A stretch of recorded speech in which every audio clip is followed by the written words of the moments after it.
we are again to teach you some new concepts of this chapter, triangles.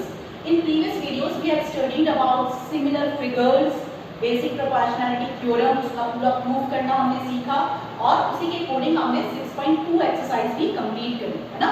BPT and converse of BPT आपको कैसे operate करनी थी वो हमने सीखा। Now today I am starting next concept that are the similar triangles, है ना। Similar triangles के बारे में भी मैंने आपको प्रीवियस वीडियो में बताया था, बट उसके क्या क्राइटेरियाज हैं, हम कैसे प्रूव करेंगे कि इन दो ट्रायंगल्स को सिमिलर, है ना। तो बिफोर दैट पहले मैं एक कंपैरिजन बताती हूँ आपको कॉन्ग्रुएंट ट्रायंगल्स और सिमिलर ट्रायंगल्स। कॉन्ग्रुएंट ट्रायंगल्स आपने ऑलरेडी पढ़ा हुआ है, congruent triangles and similar triangles. तो देखो कॉन्ग्रुएंट ट्रायंगल्स क्या होता है, कैसे दो ट्रायंगल्स जो एग्जैक्टली एक जैसे हो, है ना, कि अगर हम उनको एक दूसरे पर ओवरलैप करें तो पूरा एग्जैक्टली सेट हो जाता है। एंड द सिमिलर ट्रायंगल्स में क्या था हमारे पास कि वो सिमिलर लुक एक जैसे दिखाई देंगे, ओवरलैप नहीं होंगे, है ना, which have the same shape, ना, शेप एक जैसा होगा बट उनकी साइज जो होगी वो किसी पर्टिकुलर रेशियो में होगी, तो आपके पास सिमिलर ट्रायंगल बनेगा। तो अब देखो हमारे पास क्या था कि suppose we have a triangle A, B and C and another triangle P, Q and R. Okay, and similarly I am taking here also a triangle X, Y and Z and here R, S and T. Okay, तो ये मैंने दोनों में triangles लिए। अब जैसे congruent triangles में हम क्या करते थे कि उनकी करस्पॉन्डिंग साइड्स अगर इक्वल है ना, हमने कुछ क्राइटेरियाज पढ़े थे कि अगर आपके पास इसकी सारी साइड्स इक्वल हैं और सारी करस्पॉन्डिंग एंगल्स भी इक्वल है ना, all the corresponding angles and corresponding sides are equal, then triangle is congruent. Okay, and but for the similar triangle क्या होगा कि सारे एंगल्स तो करस्पॉन्डिंगली इक्वल होंगे बट जो साइड्स होंगी वो क्या होंगी आपके पास रेशियो में होंगी। ओके, तो कॉन्ग्रुएंट फिगर में क्या है हमारे पास कि अगर माने हम कि this AB side is corresponding to PQ side, तो इस AB is equals to PQ and similarly BC is corresponding to QR, so BC is equal to QR and AC is corresponding to PR, तो ये भी क्या है आपके पास equal होने चाहिए। And similarly for the angles also कि angle A is corresponding to angle P, so this both must be equal. Angle B must be equal to angle Q and angle C must be equal to angle R. Okay, तो हमारे पास यहाँ सारी sides और सारे angle equal होने चाहिए, but in this similar triangle sides equal नहीं होंगी, किसी पर्टिकुलर रेशियो में। दैट मीन्स कि अगर हम देखें कि this XY side is corresponding to RS, so xy upon rs जो भी रेशियो आएगा आपका that is equals to this yz upon st। अगर ये इसके करस्पॉन्डिंग है तो इसके रेशियो के equal and xz upon tr। ये तीनों जो करस्पॉन्डिंग साइड्स का रेशियो है वो आपका इक्वल होगा, ना कि टोटली आपस में इक्वल होगा। ओके, तो फर्स्ट ये कंडीशन इंपॉर्टेंट है। सेकंड वन एंगल्स के हिसाब से देखें हम तो जैसे यहाँ है वैसे ही यहाँ पर भी है कि करस्पॉन्डिंग एंगल्स जो है वो इक्वल होंगे। तो एंगल x अगर हमारा करस्पॉन्डिंग एंगल R से, angle y is corresponding to angle S and angle Z is corresponding to angle T, तो सारे आपस में क्या होने चाहिए, इक्वल होने चाहिए। ठीक है, तो हम बोलते हैं कि triangle ABC is congruent to triangle PQR, है ना। आप जानते हो इस सिंबल को, कॉन्ग्रुएंसी के सिंबल को।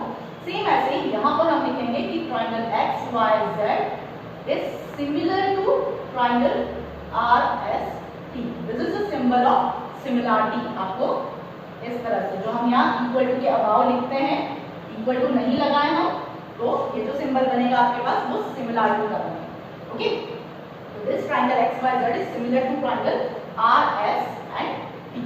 ठीक है, अब देखो ये तो हमारे पास सारे एंगल्स और सारी साइड्स को जब हम यूज कर रहे हैं तब हम पता कर पाएंगे, बट अगर हमारे पास जैसे हमने कॉन्ग्रुएंसी में पढ़ा था कि S क्राइटेरिया, मतलब हमारे पास एंगल के बारे में कोई इंफॉर्मेशन नहीं है, सिर्फ साइड्स के बारे में पता है कि सारी करस्पॉन्डिंग साइड्स अगर इक्वल है तो हमारे पास क्या होता है, S क्राइटेरिया से क्या हो जाता था कि ट्रायंगल इक्वल हो जाते, कॉन्ग्रुएंट हो जाते थे। सेम वे में हमारे पास यहाँ कुछ क्राइटेरियाज आपके पास सिमिलर प्रूव करने के लिए है ना, तो वो क्राइटेरियाज मैं आपको बता रही हूँ। दोनों के क्राइटेरिया हम कंपेयर कर सकते हैं कि हमारे पास यहाँ पर क्या होगा, एस क्राइटेरिया है, तो हमारे जो करस्पॉन्डिंग साइड्स हैं वो इक्वल होंगी। एंड सिमिलरली यहाँ पर हमारे पास अगर एस क्राइटेरिया है, दैट मीन्स कि जो करस्पॉन्डिंग साइड्स का रेशियो है आपका वो इक्वल होगा। दैट मीन्स कि X Y upon R S, Y Z upon S T and X Z upon R. ठीक है, तो अगर हमारे पास एंगल की कोई इंफॉर्मेशन नहीं है और हमारे पास सिर्फ साइड्स की इंफॉर्मेशन है, तो अगर इनका रेशियो इक्वल है तो हम कह सकते हैं कि दोनों ट्राइंगल क्या होंगे, सिमिलर होंगे। ठीक, नेक्स्ट इसी तरह से हमारे पास आएगी एक प्रॉपर्टी एस ए एस, है ना। इसमें इंपॉर्टेंट क्या था एस ए एस में कि दो साइड्स और उसके बीच का इंक्लूडेड एंगल होना चाहिए था हमारे पास। सेम ऐसे ही यहाँ पर भी मिलेगा हमारे पास। तो अगर हम इसके अकॉर्डिंग देखें, I am taking this included angle and the side A B and B C and P Q and Q R, मतलब ए बी आपकी करस्पॉन्डिंग है पी क्यू से और बी सी करस्पॉन्डिंग है क्यू आर से, और angle B अगर हमारे पास इक्वल है एंगल क्यू से, तो एंगल बी हमारा क्या है, इन दोनों के बीच में इंक्लूडेड है। तो एस ए एस प्रॉपर्टी से क्या होता, ये दोनों ट्राइंगल हमारे कॉन्ग्रुएंट हो जाते हैं। इन द सेम वे अगर हम सिमिलरिटी में एस ए एस करना चाह रहे हैं, तो वही चीज है कि हमारे पास दो साइड है और इंक्लूडेड है, लेकिन दो साइड का रेशियो चाहिए हमें। तो सपोज मान लो कि मैं यहाँ पे y और s एंगल्स जो है वो इक्वल ले रही हूँ, और इंक्लूडेड साइड कौन सी होगी हमारे पास, इस x y और y z के बीच में इंक्लूडेड एंगल है y, और r s और s t के बीच में इंक्लूडेड एंगल है s।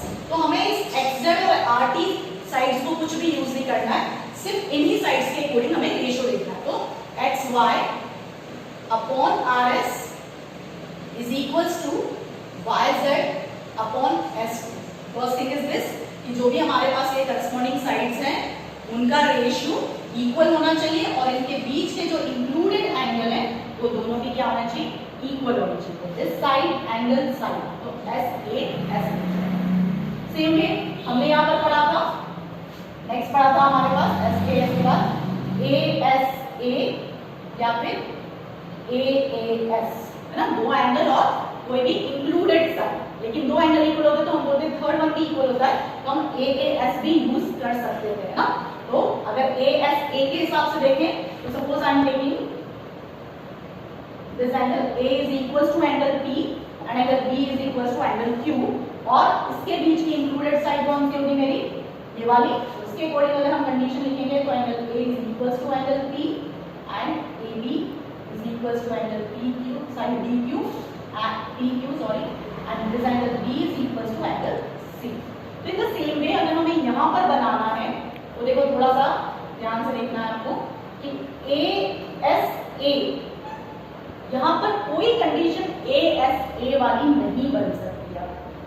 क्यों नहीं बन सकती, क्योंकि हम एक साइड, मान लिया मैंने एक्स वाई लिया अपॉन आर एस, हमें रेशियो देखना होता है, तो X Y upon R S equal to क्या करूँ, तो एक ही साइड यूज करना है, तो रेशियो किसके इक्वल होगा ये नहीं डिफाइन कर सकते, तो ऐसी कोई कंडीशन यहाँ नहीं है। तो इसके अलावा हम इसके अगेंस्ट हमारे पास क्या कंडीशन आएगी, A angle angle angle, and this is important as no such property we have learned in this congruency. Congruency में ए प्रॉपर्टी कोई नहीं है ना, कि तीनों एंगल इक्वल है तो कॉन्ग्रुएंट हो जाएगा, ऐसा हमने नहीं पढ़ा, ठीक है। But this is important property of similarity, similar triangles के लिए बहुत ही इंपॉर्टेंट है। बहुत सारे क्वेश्चन 2 मार्क्स के जो सिंपल प्रूव करने के होंगे वो आपकी ए प्रॉपर्टी से हो जाएंगे। क्या है सिंपली कि अगर जितने भी करस्पॉन्डिंग एंगल्स हैं वो अगर आपके पास इक्वल हो जाए, है ना, तो ये ट्रायंगल क्या होंगे, सिंपली आपका सिमिलर हो जाएगा। तो एंगल x आपके पास एंगल r के इक्वल है, एंगल y आपका एंगल s के इक्वल है, और एंगल z आपका एंगल t के इक्वल है। There is no information about side, side का क्या है, रेशियो क्या है, कुछ भी नहीं पता है, कोई बात नहीं। लेकिन अगर हमारे पास तीनों एंगल इक्वल है तो ट्रायंगल क्या हो जाएंगे, सिमिलर हो जाएंगे। एंड वन मोर थिंग, हम जानते हैं कि अगर दो एंगल इक्वल होंगे किसी ट्रायंगल में, है ना, have written this is 50 and this is also 50 and this is 30, this is also 30, है ना. दो एंगल आपको दे रखे हैं, तो ऑब्वियसली कि थर्ड एंगल जो होगा वो भी अपने आप क्या होगा, एंगल्स ऑफ प्रॉपर्टी के अकॉर्डिंग इक्वल ही आएगा, है ना. दिस इज क्या हो जाएगा, थर्ड एंगल आपके पास 100 डिग्री, तो यहाँ पे भी अगर हम एंगल्स ऑफ प्रॉपर्टी से निकालेंगे तो 100 डिग्री ही आएगा. तो हम यहाँ ये भी कह सकते हैं कि ए प्रॉपर्टी यूज करें या सिंपली ए सिमिलरिटी एक ही बात. मतलब अगर किसी ट्रायंगल में हमारे पास सिंपली दो एंगल इक्वल दिए हैं तो भी हम ट्रायंगल को कह सकते हैं कि वो ट्रायंगल क्या है, सिमिलर ट्रायंगल्स. ओके, तो आई होप कि आपको ये सारी चीजें समझ में आ गई होंगी. वैसे इसमें हमारे पास कॉन्ग्रुएंसी में और प्रॉपर्टी थी, राइट एंगल हाइपोटेनस साइड वाली, लेकिन इसमें ऐसी कोई प्रॉपर्टी नहीं है, इसलिए मैं इसको कंपेयर नहीं करके बता सकती. ओके, तो ये बहुत ही इजीली आपको समझ में आ गया होगा कि कॉन्ग्रुएंट ट्रायंगल्स किसे कह रहे थे हम और सिमिलर ट्रायंगल किसे कह रहे हैं, है ना. तो सिमिलरिटी में सबसे इंपॉर्टेंट ये है कि हमें साइड्स के रेशियो की बात करनी है, आपस में करस्पॉन्डिंग साइड को इक्वल नहीं देखना, क्योंकि रेशियोज को इक्वल देना. ओके, नाउ जैसे अभी हमने कुछ क्राइटेरियाज पढ़े सिमिलर ट्रायंगल के, SSS, SAS and AAA criteria, है ना. तो जहां पर भी हमारे पास ऐसी कंडीशंस होंगी हम ट्रायंगल को सिमिलर प्रूव कर सकते हैं. विद दैट अब देखो सेकंड पार्ट इसकी कन्वर्स टर्म, कि जैसे हमने कॉन्ग्रुएंसी ट्रायंगल में भी देखा था कि अगर हमारे पास कोई दो ट्रायंगल कॉन्ग्रुएंट होते हैं तो हमारे पास जितने भी रिमेनिंग पार्ट्स होते हैं, है ना, उस ट्रायंगल के जितने भी रिमेनिंग साइड्स हैं या एंगल्स हैं, वो क्या होते हैं, करस्पॉन्डिंगली इक्वल होते हैं बाय सीपी सीटी, है ना. बहुत बार यूज करते थे सीपी सीटी, बहुत सारे रीजन में हम बाय सीपी सीटी लिखते थे, है ना. क्या था इसका, सीपी सीटी means corresponding parts of congruent triangles.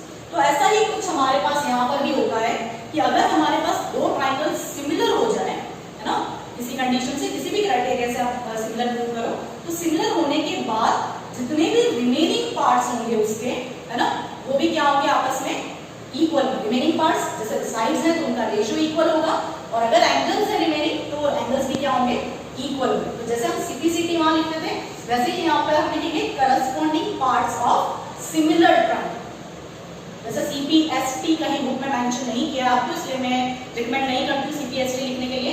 Right, totally कि corresponding parts of similar triangles. Corresponding, अगर आपके पास एंगल्स है तो आप सिंपली लिख सकते हो corresponding angles of similar triangle are equal, है ना. अगर एंगल्स बचे हुए हैं रिमेनिंग वाले तो उनके लिए हम पूरा सेंटेंस ये लिखेंगे, और अगर हमारे पास साइड्स हैं तो उनके रेशियो के हिसाब से लिखो क्या, कि the ratio of corresponding sides of similar triangle are. आगे बात समझे. तो जब भी हमारे पास सिमिलर प्रूव करना है तो हम किसी भी क्राइटेरिया को यूज करके सिमिलर प्रूव करेंगे, और अगर हमने सिमिलर दे रखा है और उसके अलावा हमें कुछ और टर्म पूछा है कि इस साइड का रेशियो इस साइड के इक्वल है, या हमें कोई एंगल इक्वल करके दे रहे हैं, तो हम उसके कन्वर्स वाली चीज. तो आपकी एक्सरसाइज में से बहुत सारे क्वेश्चन है, तो let's move on to the exercise. Now I am taking your exercise 6.3, और 6.3 का जो फर्स्ट और सेकंड क्वेश्चन है वो आप खुद कर सकते हो. जितने भी कॉन्सेप्ट्स मैंने अभी आपको बताए, जितने क्राइटेरिया बताए, उसकी कोडिंग आपको करना है ना, और उसको करना जरूर, क्योंकि उससे आपको ज्यादा क्लियर होंगे कॉन्सेप्ट्स की क्या आपको सिखाया है. Okay, so in question number third you have diagonal AC and BD of trapezium ABCD with AB is parallel to CD intersect each other at point O.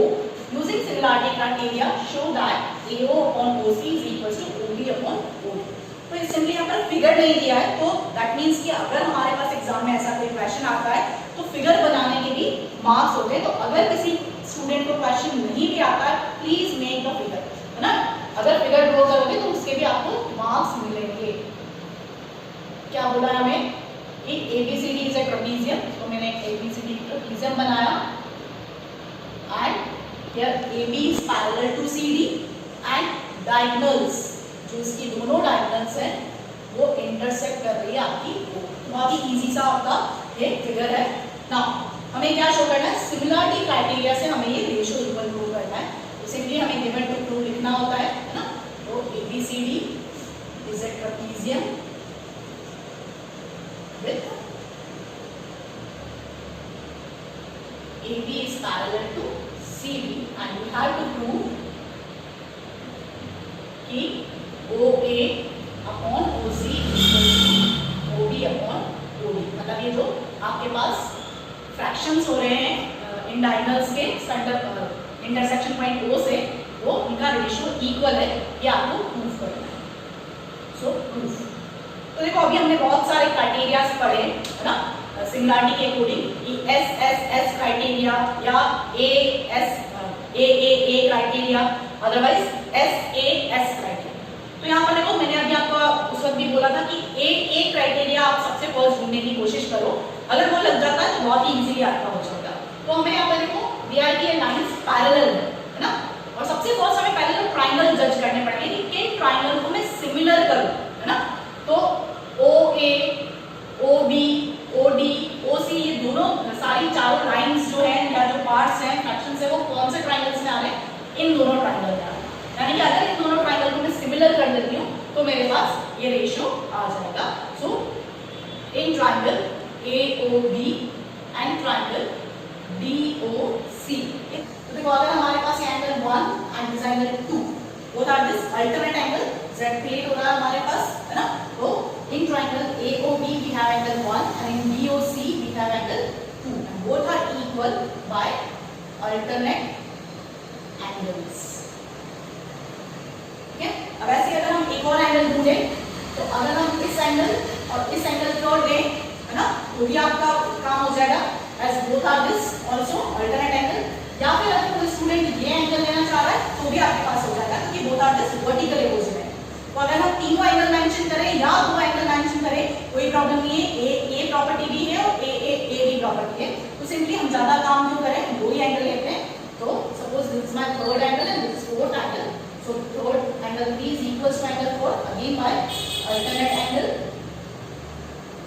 so दो एंगल इक्वल आ गए, therefore this triangle AOB is equal is similar to triangle DOC by AA similarity।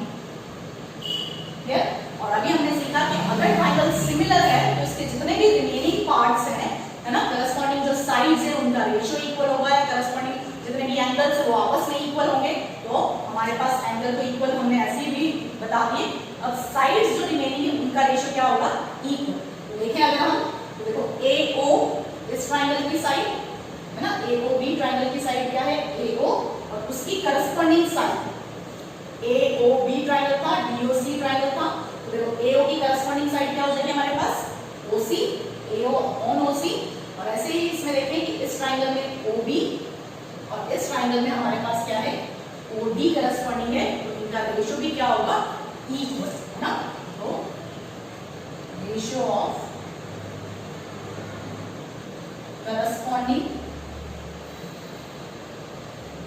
sides of similar triangles are equal। ठीक है, जब भी triangle आपके पास similar होंगे तो जितने भी रिमेनिंग जो भी पार्ट्स आपके पास, जितने भी रिमेनिंग करस्पॉन्डिंग साइड्स हैं उनका रेशियो क्या होगा, इक्वल। एक और भी टर्म है कि यहाँ पर कुछ स्टूडेंट को करस्पॉन्डिंग कौन से पार्ट्स है वो समझ नहीं आता, तो आप ध्यान से देखो यहाँ पर कि जैसा अगर हम देखें कि AO जो लाइन है मेरी वो किस एंगल से बनती है, एंगल 1 और एंगल O से, है ना। तो ऐसे ही हम नीचे वाला जो ट्रायंगल है DOB, उसमें भी ऐसे ही कोई एंगल ढूंढो जिसमें इसी टाइप के इक्वल एंगल्स हो। तो देखो हमने एंगल 1 को एंगल 2 से इक्वल किया था, और ये वर्टिकल इक्वेशन एंगल ये भी इक्वल है, यानी कि इस लाइन पर ये दोनों एंगल है, तो इस ट्रायंगल में भी ऐसे दोनों एंगल कहां पर है, OC पर, यानी कि AO और OC आपके पास क्या है, करस्पॉन्डिंग है। सेम ऐसे अगर हम यहाँ देखें तो OB कैसे बनी हुई है, OB पर मेरे पास एंगल O है और एंगल 3 है। सेम यहाँ पर देखिए हम इस ट्रायंगल में DOC में, तो 3 का एंगल इक्वल था 4 से, और एंगल O, यानी कि यहाँ पर भी ये जो साइड है उस पर जो एंगल है वो सेम उसी फॉर्मेट में है, तो ये क्या हो गया, इसके करस्पॉन्डिंग। ठीक है, तो यहाँ पर हमारे पास सिमिलरिटी भी आया, और सिमिलर होने पर ट्रायंगल के सिमिलर होने पर हमारे पास जितने भी साइड्स होंगी करस्पॉन्डिंग वाली उनका रेशियो भी क्या होगा, इक्वल। ठीक है, तो सिंपली 2 मार्क्स क्वेश्चन होता है। ओके, और इसी तरह से हमें क्वेश्चन नंबर 4 दिया है, वो भी आपका 2 मार्क्स के अकॉर्डिंग ही है। Now in question number 4 you have given some ratio and angle 1 is equals to angle 2 and you have to prove triangle PQS and triangle PQR are similar। ठीक, तो similar prove करना है, यानी कि हमारा कोई ना कोई क्राइटेरिया सेट होना चाहिए, आइदर SSS या SAS, अदरवाइज AA क्राइटेरिया। तो हम यहाँ पे पहले चेक करें, सिंपली गिवन और टू आप खुद लिखोगे, क्योंकि गिवन में टोटली आपको दे रखा है क्वेश्चन में कि क्या गिवन है, वो this part are in given and this one is to proof. मैं डायरेक्ट प्रूफ से स्टार्ट करती हूँ। देखो प्रूफ में क्या करना है, सबसे फर्स्ट कि हमें जो ट्राइंगल लेने हैं है ना, सिमिलर करने पी क्यू एस और whole triangle T Q R, उसमें और इस रेशियो में, गिवन रेशियो में थोड़ा क्या मिस्टेक हो रही है कि हम ये यूज नहीं कर पा रहे हैं। देखो क्यू आर बड़े वाले ट्राइंगल की साइड, क्यू एस छोटे वाले ट्राइंगल की साइड है ना, दिस पी क्यू एस की। देन क्यू टी जो होल बिगर ट्राइंगल की साइड है, पी आर। अब ये देखो पी आर है वो थोड़ा सा डिस्टर्ब कर रहा है क्योंकि बाकी साइड तो आपके पास full triangle P Q R या पी क्यू एस की है, लेकिन पी आर जो साइड है वो इन दोनों में से किसी की नहीं। ठीक है, तो इसको हम कैसे यूज कर रहे हैं, देखो कि एंगल 1 और angle 2 both are equal given है आपको। तो अगर हम ट्राइंगल पी क्यू आर में देखें, सिंपली ये जो ट्राइंगल आपके पास पी क्यू आर, इसमें एंगल 1 है या एंगल 2 है, तो अगर हमारे पास एंगल्स इक्वल होते हैं तो उसके अपोजिट साइड्स भी क्या होती है, इक्वल है ना। तो हमारे पास यहाँ आ जाएगा कि पी आर पी क्यू के इक्वल। तो सबसे फर्स्ट हम वहीं से स्टार्ट करते हैं कि as angle 1 is equals to angle 2, so P Q is equals to P R. Reason in any triangle the sides opposite to equal angle are equal. In any triangle sides opposite to equal angles are equal। नहीं, class 7 से हम ये property use करते हुए आ रहे हैं, इसको मैं फर्स्ट मार्क कर देती हूँ। अब सिंपली अगर हम इस रेशियो में देखें कि इस पी आर की जगह अगर मैं रिप्लेस करके पी क्यू डाल दूँ है ना, तो देखो हमारे पास क्या हो जाएगा, Q R upon Q S, Q T upon P Q है ना, और angle 1 is equals to angle, जो रेशियो था हमारे पास आ गया, एंगल 1 जो है हमारे पास, देखो दोनों में क्या है, कॉमन एंगल।